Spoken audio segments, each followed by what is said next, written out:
যে অসভ্যতা করবে আমি তার গায়ে হাত তুলবো। ওই বদমাইশগুলোকে মেরেছি, আপনাকেও মেরেছি। How dare you! তুমি ওদের সাথে আমার তুলনা করছো, ওই কুকুরগুলোর সাথে? হ্যাঁ করছে, কারণ এটা শহর নয়, এখানকার লোকে মা বোনকে সম্মান করে।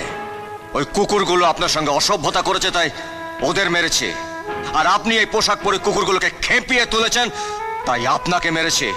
আর ভবিষ্যতে এই ধরনের পোশাক পরলে আপনাকে আমি আবার মারবো। সমো!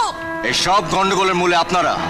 এই ধরনের নোংরা পোশাক পরে মানুষকে উত্তেজিত করা আপনাদের স্বভাব। Shut up you idiot! থামুন! ওই সমস্ত ইংরেজি কপচাবেন অন্যের কাছে, যদি সাহস থাকে সোজা বাংলা গোদা গোদা করে বলুন। তোমার সাহস দেখে আমি অবাক হয়ে যাচ্ছি। একটা মূর্খ মেকানিক আমায় জ্ঞান দিতে